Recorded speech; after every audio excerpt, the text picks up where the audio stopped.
Kevin, thank you for taking a minute to sit with me. I'm excited to Sure. hear a little bit about your story and about you personally. Before we dive in, I'd love if you could just introduce yourself and share a little bit about your background. Sure. So Kevin Grossman is my name, and I have been in the HR and recruiting technology space now for, over 24 years, and have done so many things in recruiting and hiring that I love the space so much. And for the past 8 years, I've been running Talent Board and the Candidate Experience Awards. So we're an educational nonprofit that helps companies benchmark their candidate experience against other companies, big and small, across industries. And we've been doing that in total over 11 years. So I was not one of the original founders, but I was one of the early volunteers for the program. And now I've been running it for the past 8 years and love what I do. Our mission is all about elevating and promoting a quality candidate experience. And that's what I love to do. And I've got a lovely wife and two daughters who are in middle school. We live in Santa Cruz, California, and we have a dog and a rabbit. A dog named Jenny and a rabbit named Dragon Lily. Fantastic. What a great rabbit name. Fantastic right? rabbit name, if I've ever heard one. Yeah. So tell me a little bit about the state of candidate experience in 2023. What is the state of the art? What are companies thinking about? What are the themes and topics? So here's the way that I'll answer it. What we find every year is that there are definitely companies who are working hard at improving the candidate journey from pre-application all the way to day one for people who are onboarded on and even beyond, because you're having to constantly re-recruit to retain employees today. It is not easy to sustain over time. What we have found in our data and our research over the years is that companies, maybe they identify some things they want to improve upon. That could include, updating their tech stack. It could include process, people, resources. They make those improvements. They see positive sentiment increase. They see more candidates willing to apply again, to refer others. And then leadership changes, or then a pandemic happens, or the recruiting team changes, or they're part of a merger and acquisition activity. All of these things impact the business, which impacts recruiting and hiring. And we know, unfortunately, recruiting is the yo-yo. It's up, it's down, it's up, it's down. And so overall, though, the key tenets to a quality candidate experience are companies that are focused on improving communication and feedback loops every year.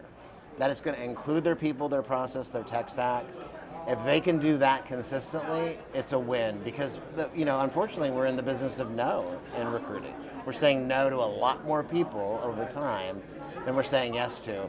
But those same people, especially those who get screened and interviewed and then are not going to be pursued, that investment that they've made and that the company's made can pay off if they feel, even though they're bummed they didn't get the job, if they feel it was positive. And also what's key here is that their perception of fairness is high, or at least good. They are willing again to try. They are willing to refer their friends. If you're a consumer-based business, they're willing to make purchases and or just be a brand champion overall, which can impact the employer brand for a company. But that's a big number of people that don't get hired, and that's what can eat away if you're not paying attention to that. Yeah, absolutely. I love that framing of the business of no and that reality of the business of no. What are some data points and metrics that companies should be thinking about as it relates to the candidate experience? So one thing, when we think about pre-application, so there's a lot of companies put a lot of money into their employment brand, into how they're marketing their company and their jobs, and that's great. One of the things that the candidates tell us that they are consuming before they apply, external as well as internal too, actually, even though they're working there, there's a lot of things that are important to them. For the first time this year in our data and research, company values, what the company says they value, was the number one type of marketing content that candidates like to consume. It's always high on the list, but it's usually been beat out by things like diversity and inclusion initiatives and career path opportunities and culture, which is important too. That goes hand in hand with values. But this time values shot way up, and to us it makes sense, because a lot of us, us collectively, people in general, have been going through this existential crisis the past 3 years since the pandemic. What the heck do we want to do? Do we really want to keep doing this job? Do we want to go start our own thing? Do we want to, whatever that is? And so the values have become really much more important, I think, to a lot of candidates. And also what it represents to an employee who's working there too, and for them to stay there. So focus on those things. Those are the things that candidates want to consume more of before they even put their hat in the ring to apply. Yeah. For sure. And another thing as I segue to the application process, just really briefly, what is the least amount of information that I have to collect to get these people in the door? Get it that right.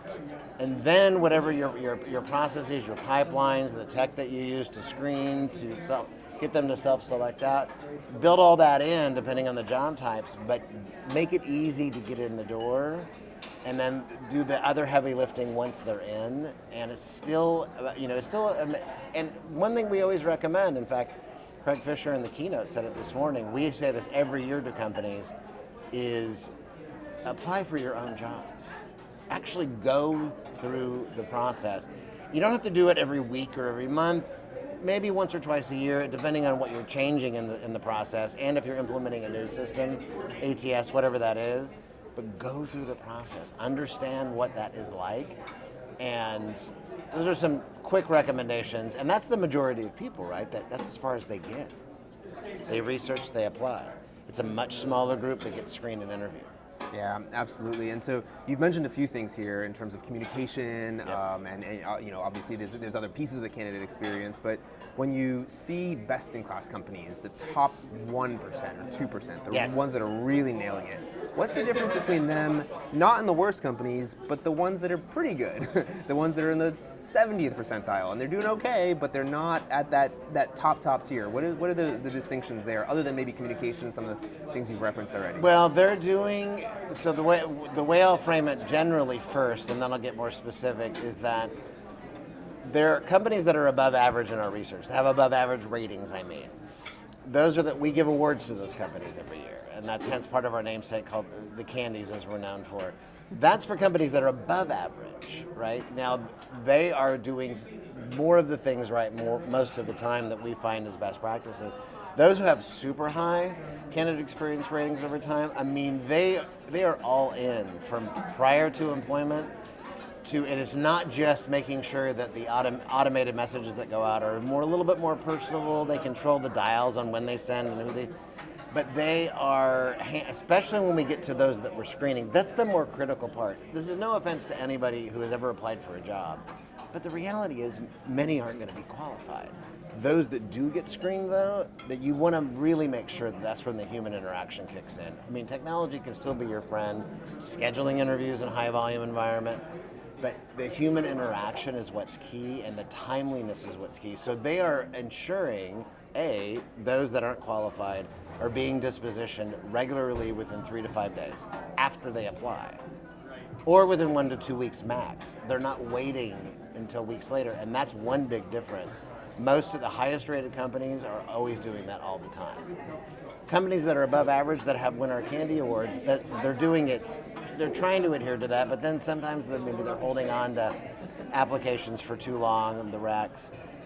They're also, another thing that they're doing is ensuring that there's an interview scheduled within 1 month after applying.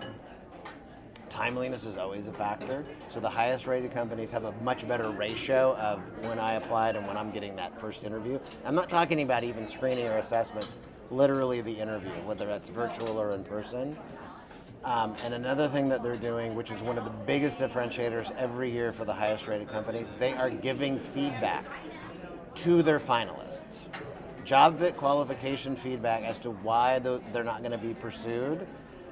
That goes so far in a sentiment and perception of fairness that we're talking about there's a 50% higher willingness to refer others when they're given feedback. Wow. And only, I mean, a lot of the companies that are above average in our ratings are doing some of it, but it's the highest rated ones that it's part of their process.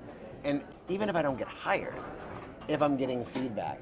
And then one nice little add-on to that is that, are you encouraging me to try again with other jobs? Very specifically, like you should try this job later on, whether that's automation or a recruiter actually doing that, or the hiring manager. That's all important, but the feedback loop is one of the highest rated companies are doing that with consistency every year. Timing and feedback. Timing and feedback. Yeah. And it's timeliness is always critical, but the feedback is a big one. Sure, Yeah. sure. I'm going to change gears for a second and ask you more personally about you. What is it that you love about what you do? With the talent board? Or just in general? General question. Oh, Yeah, however you want to gosh. answer it. I love being a dad. Okay. Yeah, I love being a father of 2 amazing kids, 2 daughters in middle school now. It's been an incredible journey so far, and that's one big thing that I love. And another thing is that since I've always wanted to be a drummer, and for decades, and I'm showing my age now. For decades, I never really did it. I never played in school. I was in choir. I was always into music, but I never played an instrument. And in my 20s, I kind of dabbled and didn't follow up. In my 30s, I dabbled, and then finally, and I'm not going to tell you what other decades either in this one, but my wife had bought me years ago just an electronic kit because she knew I wanted to try. I did it, and I didn't really take up on it. But when COVID happened, That was your moment. so I pulled that thing out and I got serious about it. And I mean, I'm not in a band or anything, but I'm playing a lot. I love it. I play every night after dinner. I'm actually getting ready to take actual real life human lessons now, besides the online lessons that I've done. So that's a big passion to me. So fatherhood and drumming.